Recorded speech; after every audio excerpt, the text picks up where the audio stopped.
Hello everyone, in this video I will show you how to fix Smart View app not working issue on Samsung Galaxy A57. Let's start the video. First of all, if you want to fix this problem, go to app library. Here click on settings app. Now in setting, scroll down and click on apps.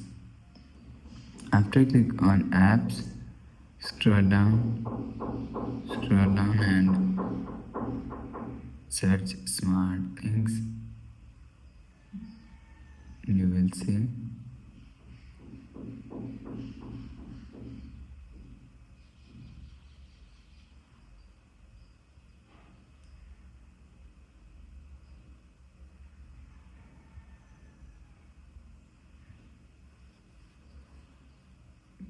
click on smart things and click on storage and click on clear cache.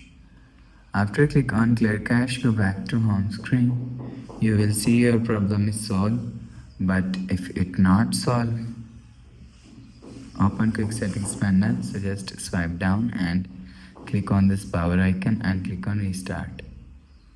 After click on restart, go back to home screen.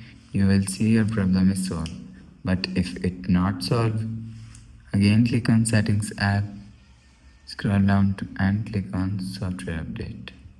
Click on download and install. You will check your software update is latest. If it not latest, update your software latest. After update software latest, go back to home screen. So that's how you can fix smart view not working issue on Samsung Galaxy A57. If you like the video, please subscribe. Thanks for watching.